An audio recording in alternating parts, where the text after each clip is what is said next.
Live, local, breaking news. This is WYFF News 4 at 6 in high definition. A flight from Washington, D.C. made an emergency landing in Colombia because of a possible Ebola scare. And now one passenger has been deemed a low-level threat. That person had no contact with anyone in West Africa. The pilot on the flight from Dulles grounded the plane out of an abundance of caution because the passenger had a nosebleed. Right now, DHEC and the CDC are evaluating the passenger and following the protocol for others aboard that flight. Now, amid rumors of Ebola in the upstate, the Greenville Health System released a statement saying in part, quote, Greenville Health System does not have a suspected or confirmed Ebola patient at any of its hospitals.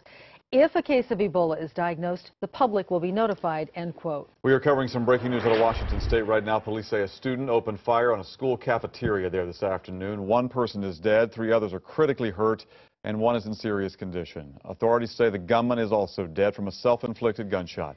Students and staff could be seen running out of Marysville-Pilchuck High School after police and ambulance crews surrounded the large campus of more than 2,000 students.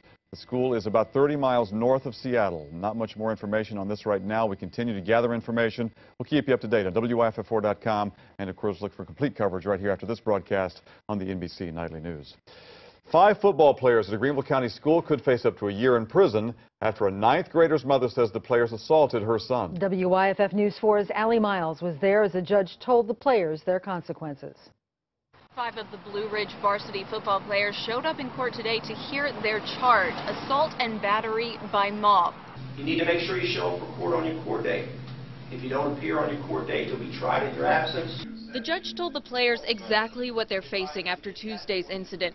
Suspended from school indefinitely, possible expulsion, no football games, they'll have to pay fines, and potentially a year of jail time. According to police reports, the victim, a 9th grader, told his mother he was held to the ground while one of the accused players tried to sit on his face when he wasn't wearing underwear. When the victim tried to push him off, the player sat on his chest. Cameron Boggs is representing one of the players. He says this has been blown out of proportion. This didn't involve guns. This didn't involve any other weapon. This didn't even involve a punch. Again, you might even call it excessive horseplay as a result of guys in the locker room jawing at each other. The players have the option of a pre-trial intervention program. If they participate in the program, they wouldn't have to go to trial and the charge would be expunged from their records. This is about their lives, and so PTI might be their only option because they have to think big picture, whether it's getting a job 20 years from now or what have you. Boggs says the next step, trying to figure out which route he and his client want to go. He says pre-trial intervention program is an option, but he doesn't know if it's the best one for his client. Allie Miles, WYFF News 4 in Greenville. And we are told none of the boys' parents wanted to go on camera, but one did say they think this incident is getting more attention than it deserves. A career officer charged with protecting the public is off the force tonight and facing criminal charges. This is a case involving his young son. WYFF News 4 Stephanie Trotter joins us now from Oconee County. The Oconee County Sheriff is sending a clear message with the swift firing of a deputy, saying, quote, no one is above the law. In the sheriff's eyes, that includes former Deputy Robert Bedingfield, who now faces assault and battery charges from an incident involving his 9-year-old son. In law enforcement, we've got to protect those that are not able to protect themselves. Children is at the top of the list. The sheriff says Bedingfield had a good record patrolling the streets of Oconee County the past 21 months and Westminster before that. But yesterday, a teacher noticed Bedingfield's son's bruised face. SLED investigated, and within hours, the sheriff fired the 33-year-old officer. It was a family situation that he and his family obviously are going through. Some stress and other activities in his life. To protect the privacy of the child, investigators cannot elaborate on conditions causing the family stress. But the sheriff says he had to act quickly to preserve the public's trust. If the citizens of Oconee County trust the deputies, then they're going to give them information when crime happens. If they don't trust them, we're not going to be very effective. Bedingfield is out on bond. Meanwhile, the sheriff said a safety plan is in place to protect all of his children. Stephanie Trotter, WYFF News 4, Oconee County. An upstate nursing assistant is accused of assaulting a patient at the hospital where he worked. WYFF News 4's Mandy Gaither is live and local in Anderson for us tonight. Mandy, is the suspect still working there? No, a spokesman for ANMED Health says the suspect was put on involuntary leave. This 37-year-old woman is now able to get around with a walker, but in August, after surgery, she was admitted to ANMED Health and had a partial paralysis to her leg. While a patient at the hospital in this room, she says Charles Curtis White, a certified nursing assistant, assaulted her. I was scared to death the whole time I was in there. The woman says she woke up to White touching himself while touching her. And I said, "What are you doing? Please leave me alone." And he's like, "No, just hold on, it's okay, it's okay. I'm just trying to get your vital signs." White is now charged with assault and battery first degree, a crime which includes non-consensual touching in a lewd manner. The woman called for a nurse who called the patient advocate, but police say it was the victim who ended up filing a report. He should not have been able to work from when that happened till now. I mean, he does not need to be around, helping people that's being sedated for anything. Because if he's did that to me, he's did it to other people. There ain't no way he just picked this person out that he was going to do this to today. There's no way. The woman says White gave a letter to detectives addressed to her. He apologized for what he'd done and said he was going to seek help. Tonight, White is out of jail on a PR bond.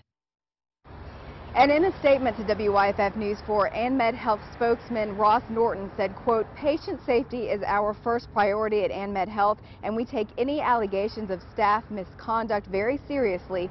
Mr. White has been placed on involuntary leave pending the outcome of this matter.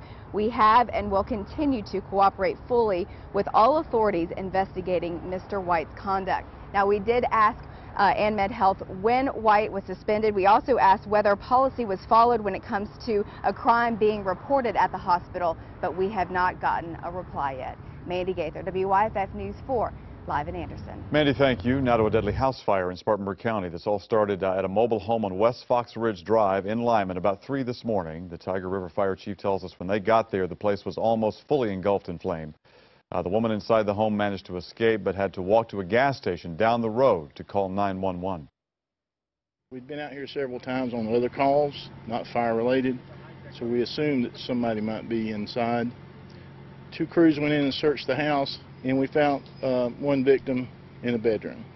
That person has not been released here at News Time. The home is considered a total loss. A fire seriously burned a woman inside a shed in northern Greenville County early this morning. Dispatchers say they got the call at 3:40 in the morning about a fire on Oak Grove Road. That's near Landrum. Fire officials say 17 firefighters worked to put out flames that burned an outside storage shed. Firefighters say they found a woman inside. She was flown to the Augusta Burn Center with serious injuries. 2 Clemson students are recovering tonight after being hit by a car last night. Police say this happened at the intersection of 123 and 133 just after 10. The male and female student were walking toward the downtown area when they were struck. The male victim was airlifted to Greenville Memorial with an injury to his leg. The female transported by EMS to ANMED. She has since been released. It's Friday night. It's a football night, so it's time to check in with Mark Dofer for Friday Night Hits Game of the Week, VHP at Wren. Mark? Yes, we are back in Western 3A. About half of our games of the week have been in this region. One of the biggest reasons for that is at one time, 4 of the teams in this region were ranked inside the top 10. Of course, we've got another one of those tonight with BHP battling 3rd-ranked Wren. Of course, Wren undefeated this season. That's one of the games to watch tonight. We've got a couple more games to watch for you. Westside is at Lawrence. Both of these teams are 3-1 in region play. They're a part of a big group that is 3-1 in Region 1 4A. This game will go a long way to settle the region title. Broome is at South Point tonight, matchup between the number 6 and number 7 teams in 3A. Both of those teams are undefeated in region play. The winner gets one step closer to the region championship. And Christchurch is at St. Joe's. The Cavaliers own the longest winning streak in the history of South Carolina high school football. St. Joe's would love to end that streak tonight, finally beat their neighbors. Of course, those schools are almost next door to each other. They try to beat them tonight on the football field. Coming up in sports, we'll turn our attention back to the Wren-BHP matchup tonight. Jeff Tate, the coach of the Hurricanes, will join us in just a couple minutes. Come on. She's been waiting all day to do this, so we'll go ahead and get her on TV. We're live in Piedmont. Mark Dofer for WYFF News 4.